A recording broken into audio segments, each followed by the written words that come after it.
Well, as this video is going to go through what we did in class earlier today. So I have the questions set up there, and I'm told the spectator is going to be 19 meters, which is basically 95 millimeters away at 60 degrees for S there. And the picture plane is going to be located at corner A there. So like this morning and the question we did before, to find the picture plane, we join our extreme points back to S and we bisect the angle in between.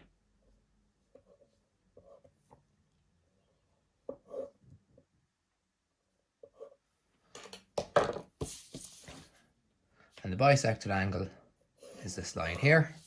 What we then do is we go perpendicular to that from A to get our picture plane.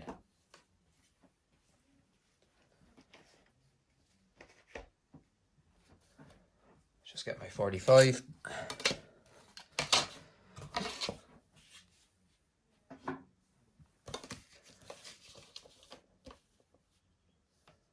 There's my line there. Slide across corner A. And my picture plane. Just extend it out. Don't know how far it's going to end yet. And there's my picture plane. And just like this morning, I'll use a colour to show it.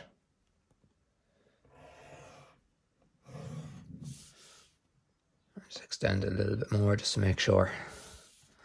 There we go. Just write P there for picture plane.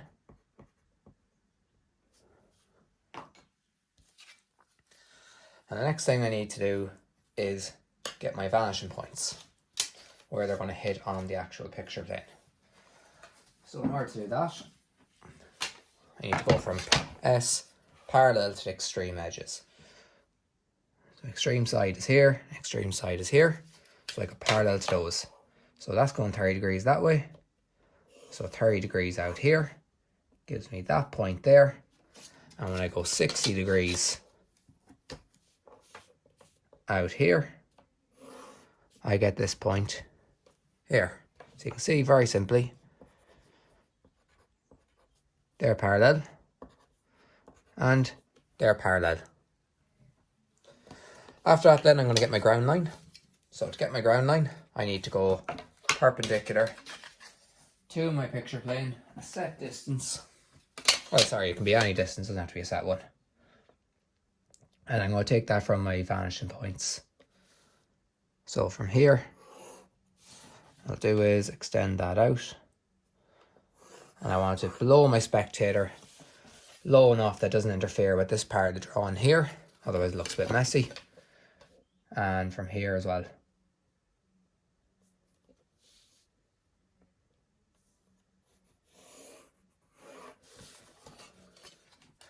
And you can see I have loads of room down here as well, and you can see the full screen.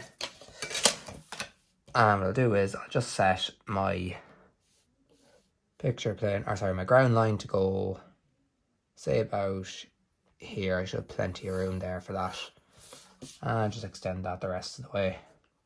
So you can see there, just below, or just above the bottom of the page, this line here, GL for ground line. Now, when the question tells me the horizon line is going to be 5 meters above the ground line, which when scaled down from to 1 to 200, it's going to be 25 millimeters. Basically, the 5 divided by 2 gets you 2.5. And I'll mark that there and there. Connect those together. You can see they're parallel. And that's going to be VP2.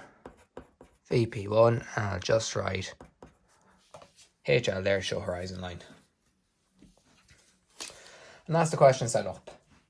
So that's the hard work done. Getting this actually fully set up so you can actually do the solution of it.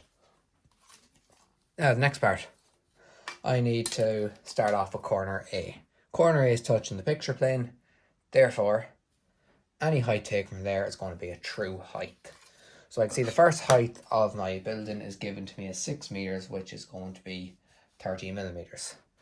So we join A back to S, and we know that it's already touching the picture plane. So if we just suit out A to S, and where that line hits the picture plane, which is touching already. We go perpendicular. So in reality, you don't need to draw that, but just to show how we do all our points, we take that down there, and there is A on the ground line. And you can see A goes off into the distance over here.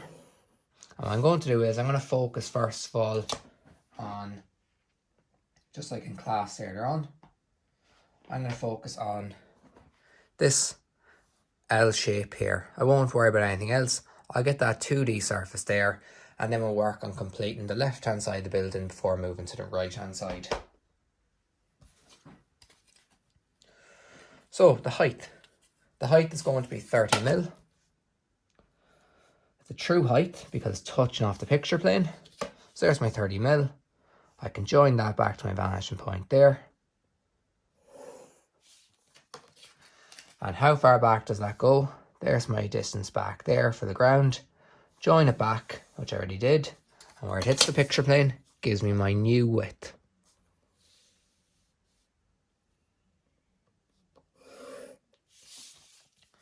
Now I have the width here.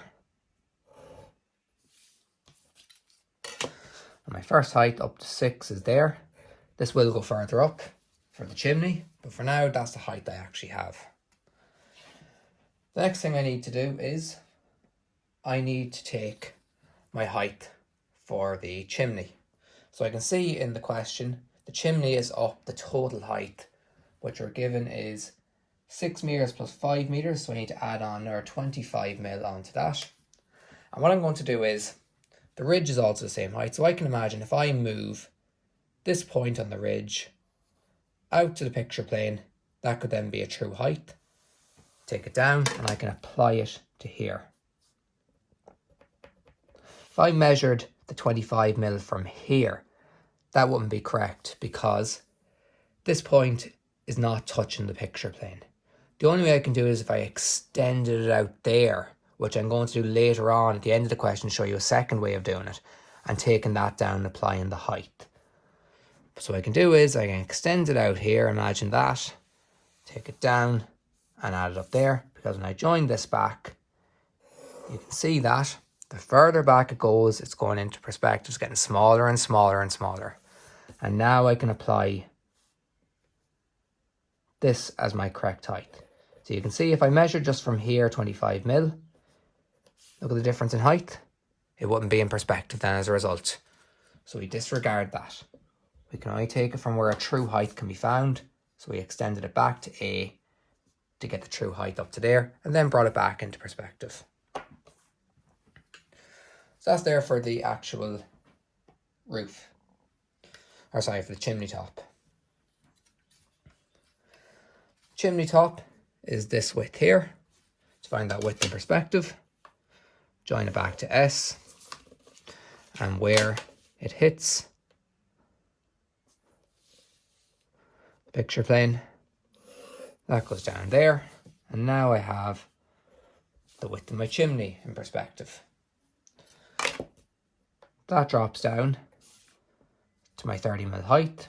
If I have my 6 meter there, 5 meter there, and there's the top of the wall, and then I have the whole, what we said as the L there, complete, this part here.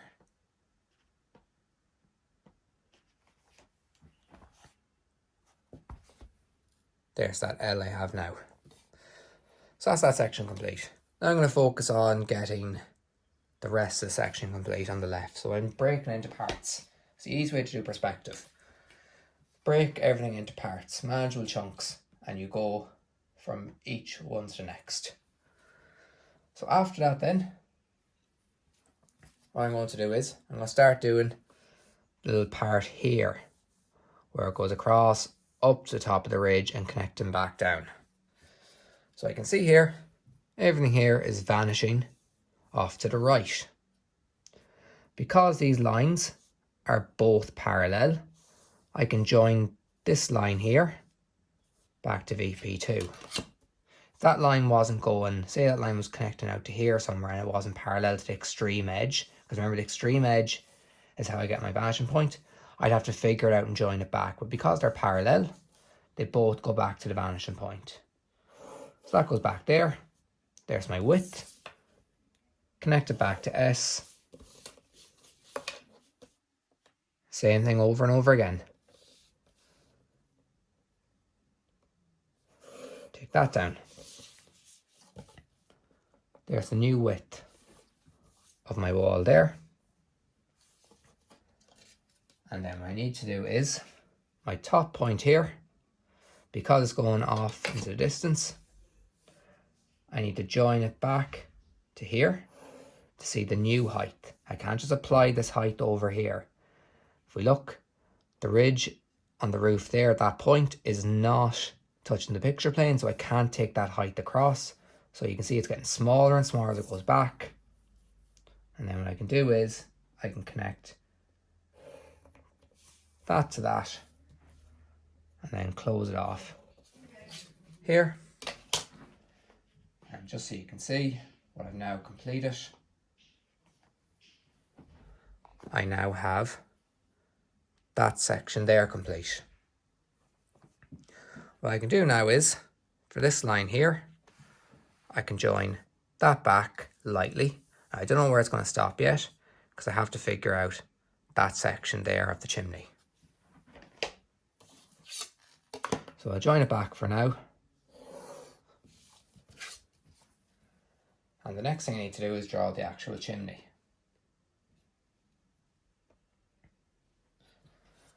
So this part of the chimney here is going to disappear off to the right. And the width of it is this width here. I take that point, join it back to S, and take it down perpendicular to the picture plane.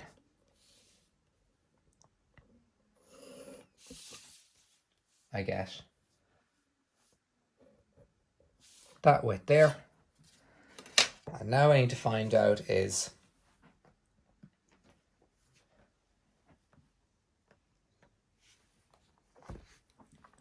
this point here.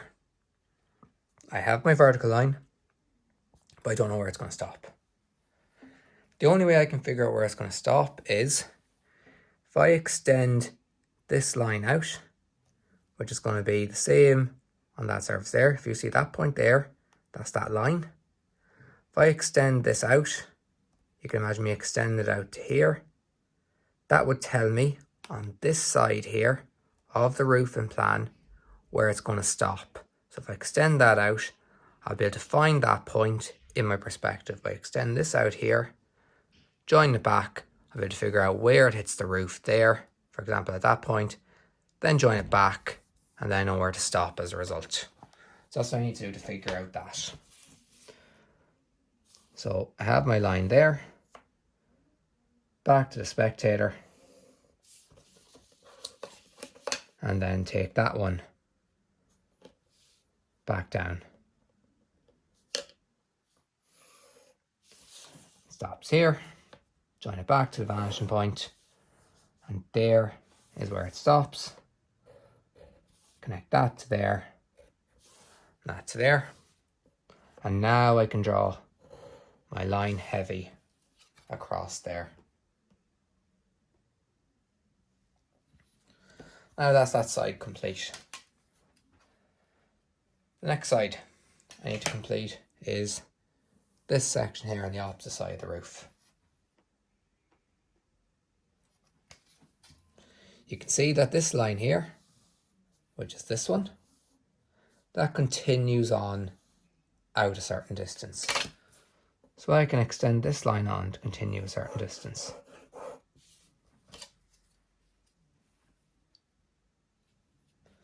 Also as well, that line there is also on the ground because it extends out as well. So I can extend this out here. How far does it go out? You can see to that distance there. Join that back to the spectator. And the same again. Just line them up.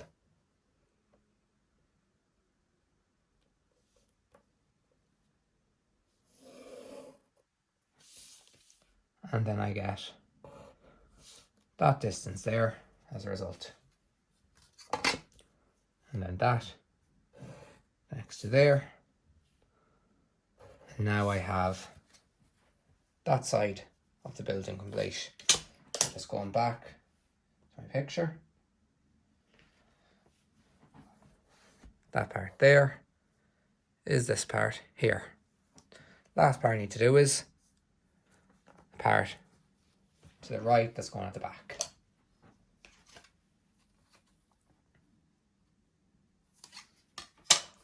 So my width, I've already joined that back, that was my extreme distance. So all I need to do is take that down.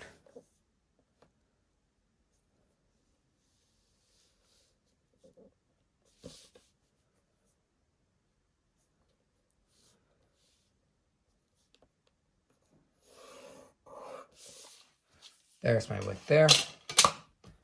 Connect it back to my vanishing point, because you remember, both these lines are parallel. They're both connecting back to my vanishing points here. So that line can go back and that line can go back. The height of that there is going to be the 6 meters, which I originally had. So what I need to do is I need to extend it from my original 6 meter. So my 6 meter here, I take that back. That gives me my height here, because remember, this corner here isn't touching the picture plane. The only two corners touching is A there. So I applied my height, so now I can join it back here, and I can connect it up here to complete the perspective view. So hopefully that video helps anybody who might have been stuck on that question there.